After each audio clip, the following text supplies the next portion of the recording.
So, hello and welcome to this lovely interview. I'm joined today by Ali Kafadar.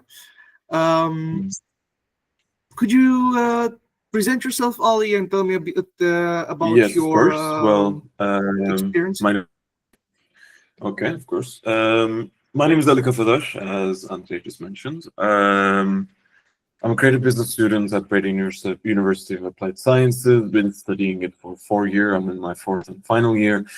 I mainly worked on areas such as radio production, audio production, and VA production. And in the side, I also work on marketing, strategy, and communication. But yeah, I was born and raised in Istanbul, been living in the Netherlands for almost 4 years as well with my studies. Know a little bit of Dutch, mainly speak Turkish and English, and yeah, happy to be here. Thank you very much.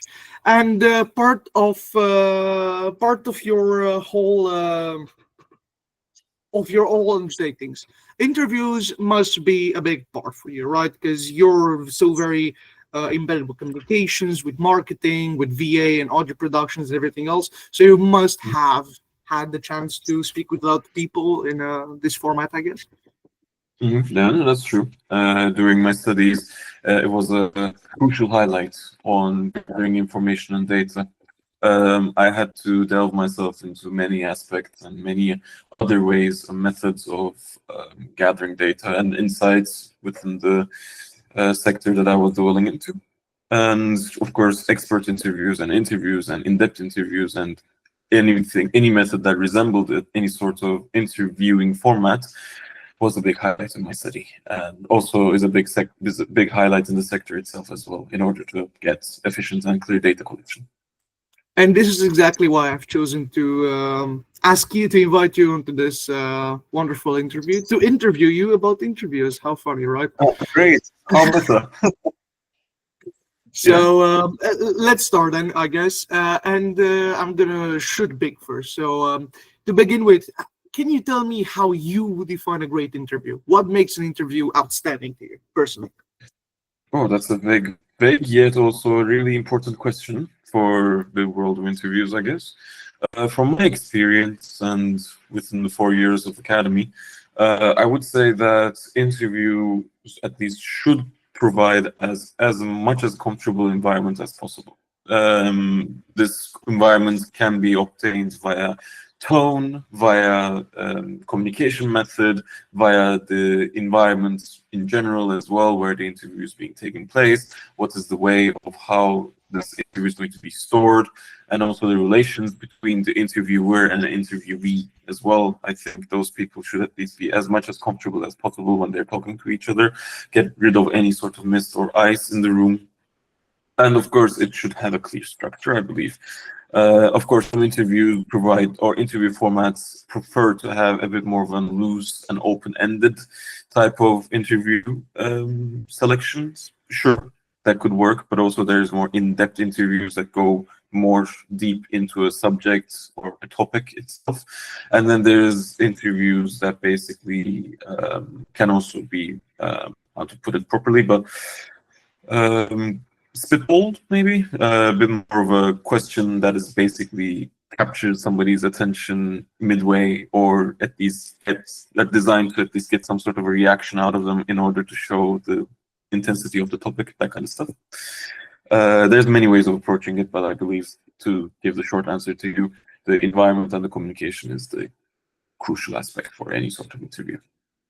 Okay, that is a lot already, and we'll delve into a couple of the topics that you already mentioned a bit later. But when you sit down with somebody at the table and you're getting yourself ready for an interview, what are three goals of yours when you sit down? What do you want to achieve, or what are you trying to create with your interview? First of all, I want to create an healthy communication environment. I want at least as much as data collection as possible as well. That's two. And third, I want to at least have a happy face in the end within Hmm? the interview or with the interviewee. Well, let me get into these one by one. What I mean by at least a clear communication environment is that the intentions are clear, the subject of the interview intentions are clear, the interviewee knows what they're going to be expecting, and the interviewer knows, like, did their homework, did their questions, send the questions beforehand, so the interviewee and the interviewer relations are at least foundationalized. Also for the environment, it's a maybe more of a hospitable environment. It's not like a white room, one-on-one interrogation style. No, it's more of an open environment where as much as data collection can be obtained and as much as limitations are removed. And in the end, a happy face is more of, it was a fruitful collaboration. The person that you interviewed gave as much as clear answers as they wanted, and as an interviewer, sorry, you gathered as much as data you wanted to gather, and who knows, maybe obtained another clear perspective as a result too, which is always a great outcome for an interview, I would say. So, open communication, a lack of Yes. stigma, openness, and then data and happiness in regarding to the output, I guess. To the yeah, okay. Yeah, I mean, happiness has to be a bit of a broad approach, but to encapsulate in a nutshell, I guess, is to at least make sure that the person that you interviewed wants to talk to you again, Of like course. So, that's the happy face that I'm talking about, because once you at least go deeper in your research or any sort of data collection that you're doing, if you discover something new, or if you want to get more in depth about something else, you should be able to reach out to them again and actually provide another good session with them, instead of just have this one-off session and just basically discard them the next time. You just have to at least keep the element alive a little bit more, I would say. That's the so happy face. also a feeling of amicality then, of we're both happy, we would like to sit again at the table. So yeah, I mean, also just basically giving the thought of you're a really interesting person to talk to. Okay. That's Okay. that's So also engagement. engagement, exactly. That's, I think, one of the biggest things that should be encapsulated with an interview setting. Engagement. Okay. You've touched on data collection just now, and you mentioned that preparation is key to a good interview in which you gather data. What is the best way to prepare for such an interview? How do you keep informed, or how do you know that you're well informed enough to be able to interview such a person or a person? Well, first of all, like I mentioned, doing your homework is a really important thing to do before you delve deep into an interview session with somebody that you're choosing. Get some sort of background check, background information. I'm not telling you to do an entire background check and also as much as like know their birthdays or their favorite color, that kind of stuff. No, but I'm talking about how their background affiliates with what they're doing right now and what you want to know more about them as well. And just delving deeper into their profile, their past, and of course, when delivering those information, delivering the knowledge regarding to them, I think it's also really important to tone it or format it in a way that you don't creep them out. Because some people do not like to be at least put out that much, but it also could be quite impressive for the person as well that you're actually a person who's also interested within the subject that they're delved into. So this also goes beyond their background, but also their sector that they're working in, or the basic position that they are in that you want to know more about. So once you also understand the industry, you could also at least have more knowledge that could be entertained with an interview format. And once you have that, you could at least go further than asking basic questions and actually talk about the industry as almost like a professional yourself with them, and get their insights regarding certain hot topics. Maybe even there's a lot of hurdles and a lot of frameworks to jump through, but in the end of the day, they could be super rewarding. At least knowing something, at least basic stuff about the subject that you're interviewing, the interviewee, could be quite rewarding, and at least lead it to some other areas that you would think that you will not be even in the first place. Okay, so if I understood, uh, knowledge about the individual as well as the broader context of his work in an industry is very important, because coming up with interesting facts or discussion ideas might provide more insight into what you're trying to achieve. Yeah. Uh, it could also just basically, like I said, in the end, just create a new perspective, create a path that you can also delve deeper, and that would add more value to your data collection in the end of the day. Both for a person themselves to realize like, oh, all right, there's this whole new world I can also delve deeper into Mhm. that we were not expecting. So that also adds some sort of value on both as an interviewer, but also adds at least some sort of a new reflection on your journey within that data collection as well. Okay. You've mentioned structure about interviews just now, a couple of the last question. So I was wondering myself, are you of the belief that interviews should be in some way rigid, or should they be flexible? Should they be guided, or should they rather be led by the interviewee? I think, like in most things in life, it can have a nice balance. I think there should be a rigidness, clear structure on the interview itself, but there should be a room to at least explore other subjects, like I mentioned before, or other perspectives or other data that could be collected in the meantime, to be collected and to be delved deeper into as well. And of course, the structure, I'm maintaining the importance of the structure because it really depends on the person that you're going to be interviewing as well. Yet, it also means that you don't want to bore the person down as well with the conversation or with any sort of, as jumping from subject to subject. It could be confusing for the person as well. If you don't have a clear road, that basically starts with question 1, question 2, question 3, question 4, and just basically from question 1, oh, we're at 5 now, we're at 6 now, it's just doesn't, if there's no cohesion to that, at least layered communication, it could be quite draining and quite tiresome for the person, for both people as well, because at some point you might even lose your track of time and what you're going to be talking about as well. So that's where the importance of the structure comes in. But leaving room for more flexibility could also prove really beneficial, because then you will create the feel of like, oh, this is not your textbook interview. This interviewer actually wants to know more, and as a person who knows more, I'm more than happy to provide it. That's the sense you have to go for, I believe. Okay, so a balance between flexibility and rigidity. Have a structure that you want to follow, but be open to other directions taken by the interviewee. So if he wants to explore another topic, be open to it and maybe encourage.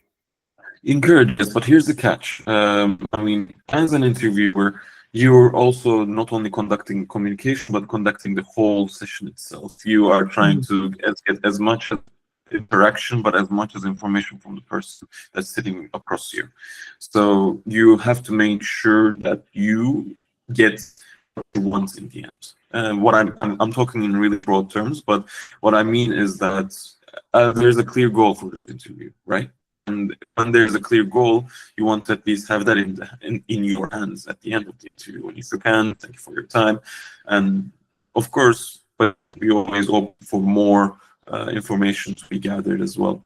So at least while controlling the session itself, you need to control the person that you're interviewing as well, just in case that you actually get what you want in the end, and maybe create space or trigger some sort of outcome that you wanted to have as well in the end of the day with more data collection.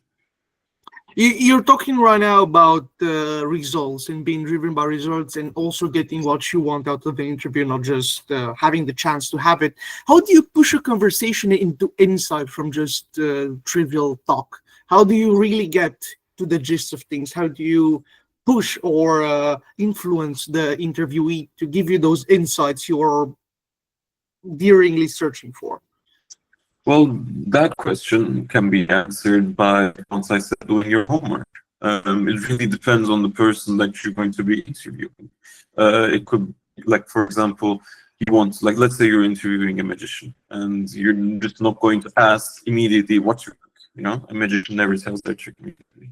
So you need to find ways of at least getting that response that you want, or response that would seem best for your data collection. So once you do your homework, once you know more about the person and what they've been doing, you can basically create those highlights and basically talk about that, and the rest usually tends to follow. So having clear structure, a clear understanding of your questions and where you want to go with them comes as a benefit. And naturally, if the person that you're talking towards is more than happy to provide the answers that you're looking for, then it usually happens. It's something that basically can be evoked by your preconception of the interview. Okay, but then sometimes you need to cultivate trust with somebody to get the answers, to get them to open up to you, to respond well to some more difficult questions or just even normal ones. You know, people are different.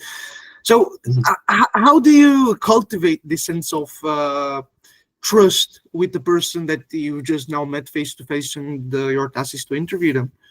That's where the environment comes in, I would say. That means like Sorry, where you. I didn't quite catch that. I believe that's where the environment comes in. Then the Okay. environment of where the interview is taking place, or environment where basically this whole session will be happening at the end of the day. Let's say instead of doing it in an office, you're doing it in a bar, the back of a bar. And you know, as both of us work in a bar, a little context, I work in a bar, he does too. We both understand that bars are places where people usually tend to get more loose, more talkative, more chatty within each other. So once you at least use your environment to your benefits, some sort of positive outcome is tend to follow. But let's say it's a professional interview, and it takes place in an office environment, the office of the CEO, white, completely just based minimalistic, simple, solution-oriented environment. Then you need to phrase those sort of questions that fits the environment itself. And I guess you have to design the interview itself for the person that you're be interviewing to. Like for example, if you're interviewing a musician, let's say, a musician that sings punk rock, and where would you want them to be? In an office environment, minimalistic, or in a bar environment where they're most comfortable at? So I think as an interviewer, to get as much as relaxation and as much as same wavelength feeling, you just have to at least provide a really healthy environment where a person can be truly themselves or be truly comfortable. So what you're getting at is that you have to make use of the environment, kind of like strategically place the subject in a place where they're most likely to open up, to feel at home, and then you will also encourage openness and would get better answers than not having this in the first place.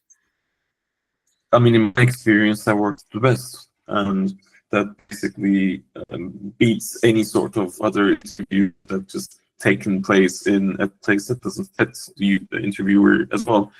If they feel awkward, or if they even have the sense of like, I need to get out of here, or like I'm so bored feeling. As soon as you sense that, try to book another interview, like, because at some point you just have to make them as comfortable as possible to get as much as you want. In the end of the day, are you comfortable, Ali? I am. I'm in the comfort of my home. Perfect.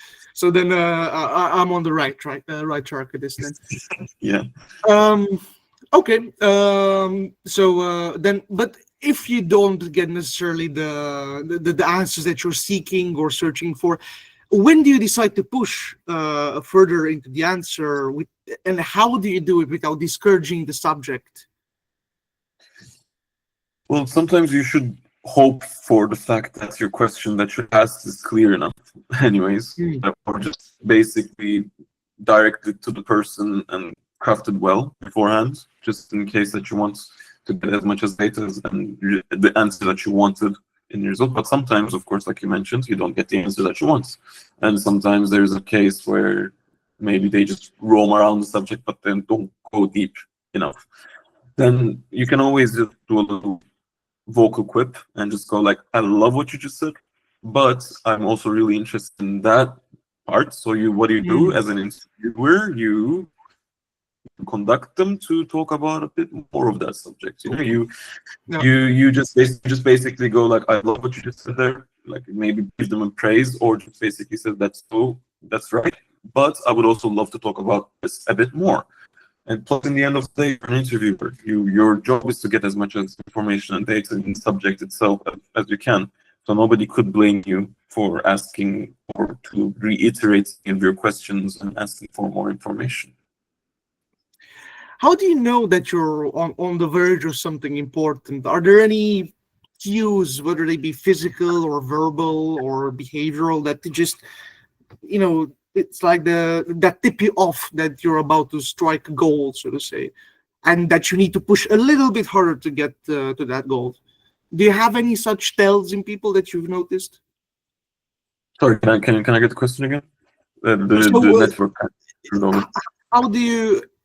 Are there any tells in people's behavior, language, or like how they behave that tell you as an interviewer that you are about to strike gold, that you need to push a little bit harder to reach that? Usually could be any sort of reaction, physical or facial reaction from somebody.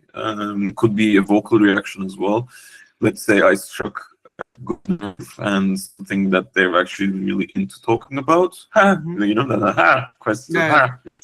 Or like the little smirk or little eye gesture. You need to read the person in front of you too, I suppose, because this is not only a data collection. You're not talking to a computer in the end of the day like AI, but you're talking to a person who also lives, alive, thinks, and consents on being there. So I guess you also have to really make sure to focus on their gestures, the way they talk, if they make any aneurysms or any sort of also their own pointers regarding subjects as well. So there should be that effort as well. Once you at least see a reaction, could be bad, could be good, you need to at least try to read and understand that. Okay, And so there's. once you do that, once you see that, you could be at least happy that you basically struck something. Could be silver, could be copper, could be gold.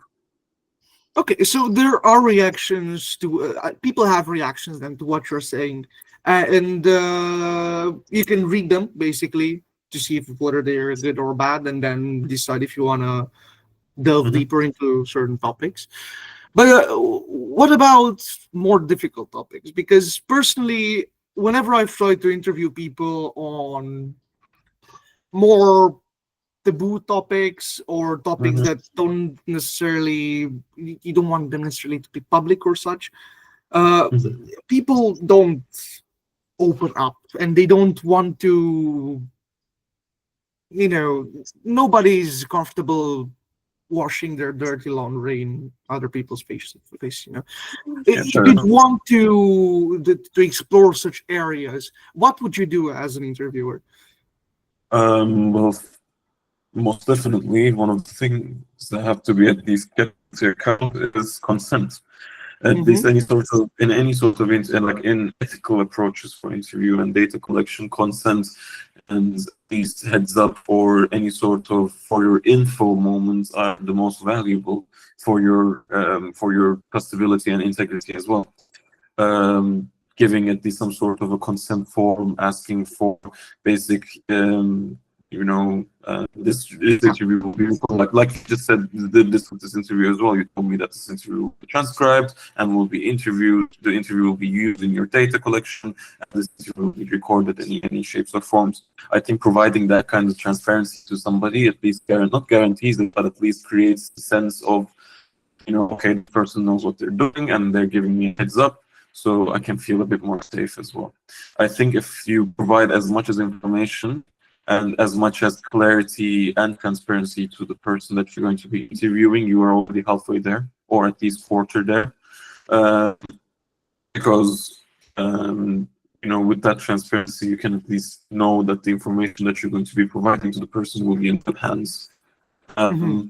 But controversial topics or taboo topics, or I agree with you, are really hard to get into, especially with an interviewee, and especially with your standing as well. I mean, there's a chance that if you're, let's say, you're interviewing this really fancy and really renowned, famous person, and they might be at least a bit more hard to approach to with those kind of subjects because some people actually follow what they as gospel. They have that responsibility on their shoulders. So by their PR manager as well.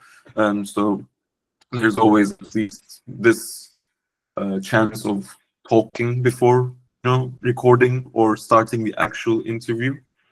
So at least in those what I like to call the grace periods, you can at least talk about how much you're going to be talking about this taboo, how much you're going to be talking about that taboo, and maybe even give them the right to not talk about it as well, because as a human right, you have the right to not talk sometimes, and you have the idea of not to talk sometimes. So that in that grace period, I think going over these taboo subjects and basic instructions that will be provided to the interviewee creates the most sense of trust for them. And that at least should provide some sort of comfort to talk about the subjects that you just mentioned. Transparency, integrity, and trust is the most important keywords here, I would say. And basically preparing them up for an interview for this, mentally being with them, every sort of things and open for their questions shows that you're professional, that could be trusted. And providing where I think the information that they're going to be provided, where the information that they provided will go to, telling them in beforehand is really important. Like you wouldn't like collect all the dirty, sexy details about a really famous person and not tell them and put them in the newspaper the next day. That's trouble for both of you. So that kind of stuff, to avoid that kind of stuff, you need to establish that trust, communication, and integrity. So then everything comes back to preparation, comfort, and transparency with people. Preparation, homework, and you're almost this is going to be a silly example, but this is an example that I like to use for myself when I'm getting ready for interviews. You're going to be like Batman. Batman, the person that just basically prepared everything before he fights someone or something. He always has contingency plans, a plan A to Z. Sometimes you just have to gather as much as information, set the ground, set the set, and then just, and I'm not telling you to become friends with your interviewee, but at least be as comfortable as much as you can with them. Mm-hmm. And has it ever happened that even though you've made all of these preparations or you've told people all of these things before, that you were forced to abandon a question or change gears halfway through an interview just in the interest of your subject? Of course, emotional safety or... As an interviewer, also you need to be at least prepared or mentally ready for any sort of change of plans, any sort of flexibility that you can provide on the moment. Things could happen. Humanity is still a really huge, thing, a factor within these kind of stuff. Immediately, if the interviewee would say yes first, they might say no tomorrow. They could at least provide any sort of information, but then back up the next day. Really volatile. This whole relationship that you're trying to build with your person could be really volatile. So in my case, of course, there's been places I had to ditch a question in the beginning of the interview. I had to scratch it out and basically not tell it anymore. And of course, I had to kill a lot of my darlings with this, and actually ditch a lot of, ideas and paths that I wanted to take. But I believe that you should at least utilize as much as your opportunities as possible. You could, in the end of the interview, you could always just go, of course, this might affect the trust and integrity from basically. But once given the chance, once you're in front of the person, the cameras are off, the audio recording is off, and you can just say, like, this is completely off the record. You will not be using this, but you still want to know and still want to at least gather the understanding or the context. You can just ask them off the recording and just go, "Look, well, I want to ask you this, but didn't feel right. What do you think about this?" And then you still can gather some information, not really helpful for your research, unfortunately, and kind of constricts the ethical parts, but you can still at least try to be flexible and maybe even book a second interview with a person and still continue on talking or ask what you wanted to ask in a more familiar and comfortable environment. Okay. S- some people, and me myself included, I tend to leave the hard questions, the taboo questions, the questions that are most likely to make somebody uncomfortable towards the end of an interview, just to minimize how much they would affect the rest of the interview if the response is negative. Would you advise people, me included, and others that are just starting with interviewing, to practice this, or would you rather tell them to just drop the question entirely if you know it could go wrong?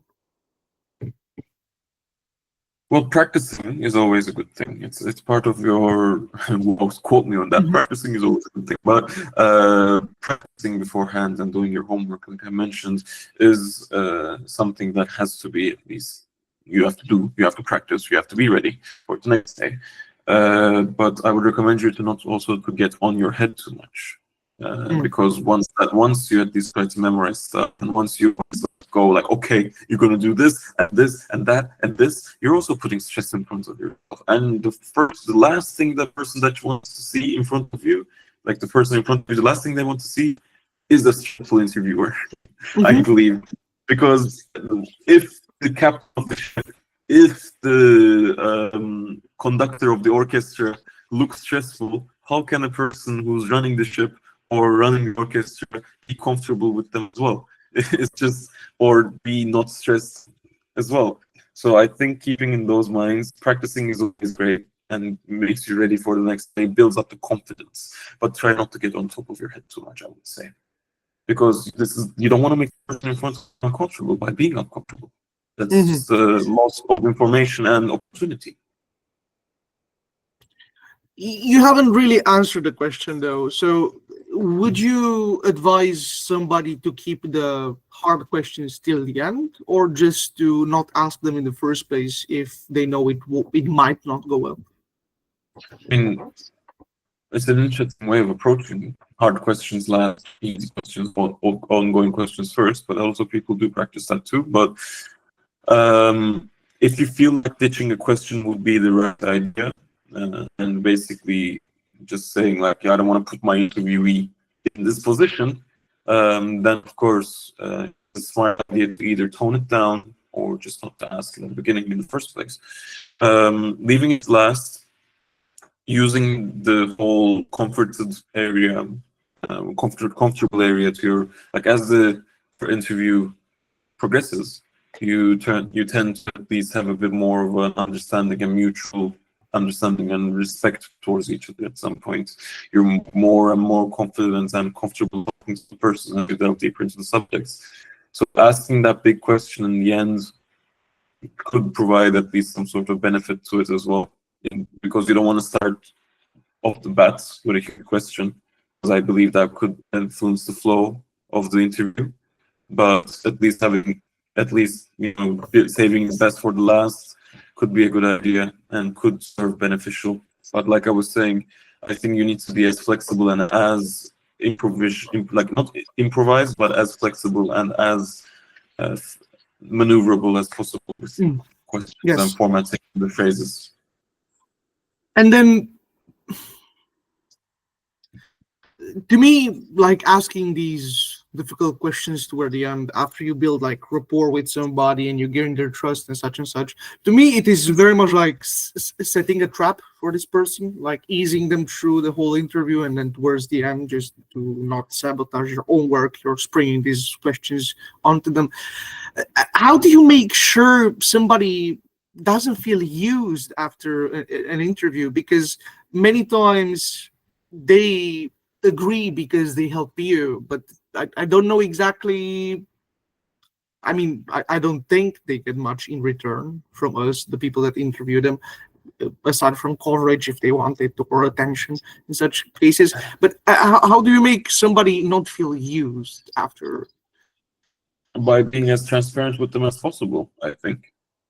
You need to at least provide the facts on why this interview is being done.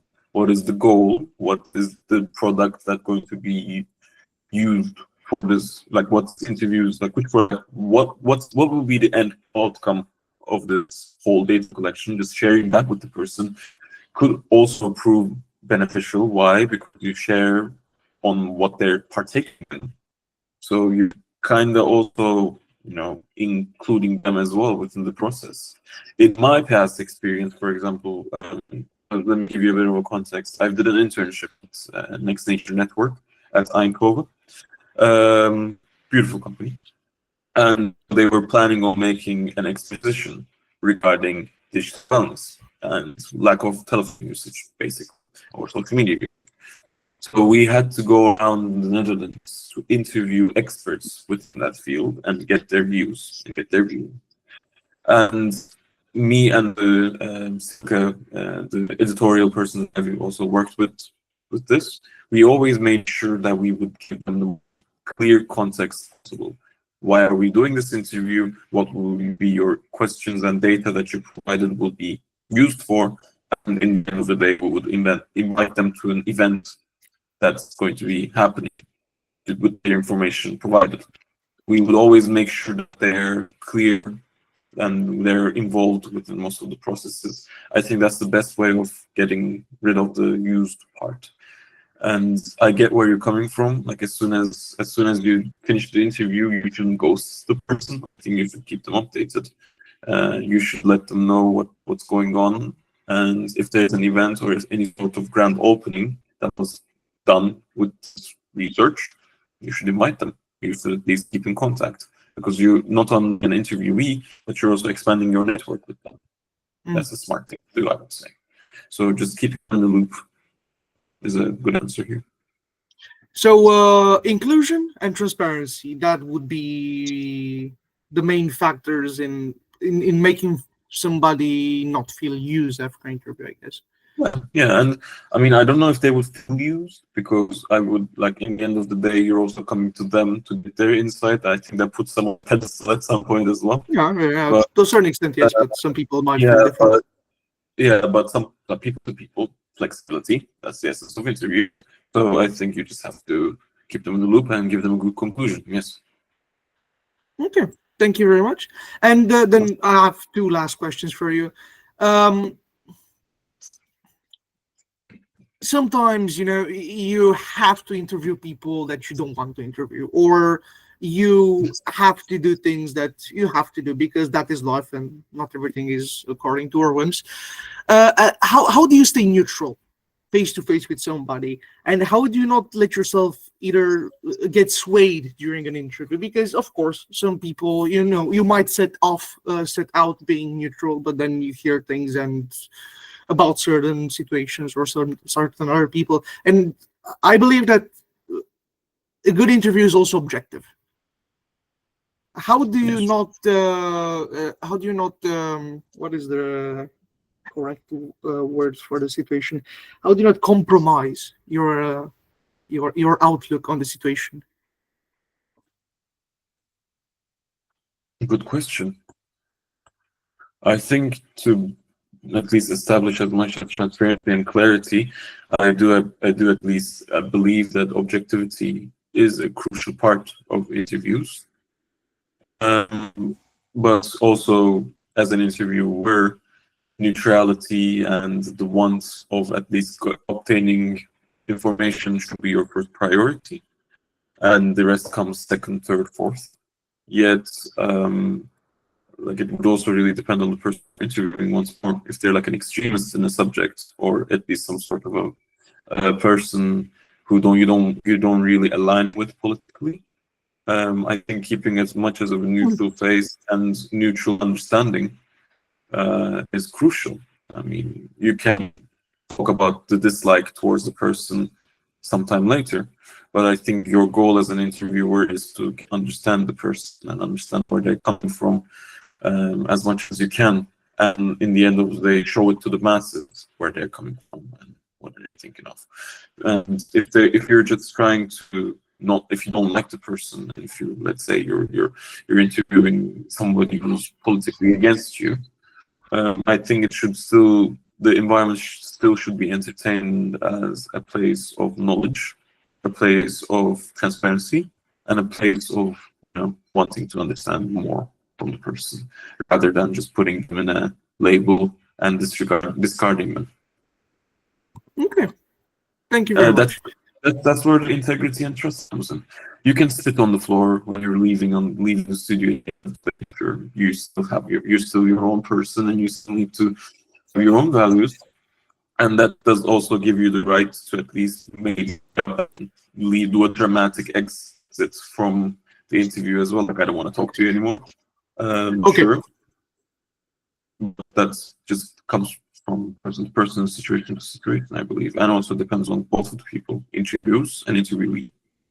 So then, what I got from this is that we're still people. We are prone to our own biases, but it is important. It is important for us to take as little of them in the context as possible.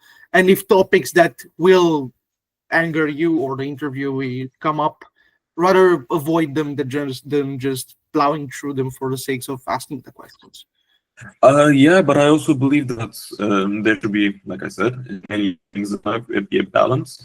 At some point, if you feel like that it's getting a bit too much, as much as the interviewee, I believe then the interviewer has the right to cut it off and basically say that this person might at least feel like in the context that you're making your research is an extremist, is providing nothing but basic hate and nothing that would be actually beneficial in the world of data and academia, then you have the right to, and not be interested to talk to that person anymore. Well, thank you very much for this whole interview. As the last question, I want to ask you something. Could you tell me a mistake, please, that you see up and coming interviewers do when they start into this trade? And then also, if it would be possible to tell me your interviewing mantra, or all your knowledge summed up into a small sentence or takeaway. Okay. Well, one of the things that I've actually seen from my other classmates and maybe in other formal environments in interviews is to tell the person on the get-go that you're nervous. I think you should not do that. I think in the end of the day, you could be nervous, but at least try to put a mask on, and at least just once you tell the person that you're nervous or a bit excited, then the person in front of you will like, oh God, the first thing that they will think is, oh God, this person is excited and probably has a scrambled brain. I don't want to talk to this person anymore. Get me out of here. And then I'm just going to give you as much as possible. So keep your cool. That's, I think, one of my biggest advices. And do your homework, second advice. And third advice is to at least work on an environment as much as data collection can be done. And that's where my mantra comes in as well. Cool homework environment. Thank you very much, Ali, for today. I thank you. I thank you for everything. And my pleasure. I'm pleased that you came to my head with this thing. So I will close recording down. Thank you very much, Ali.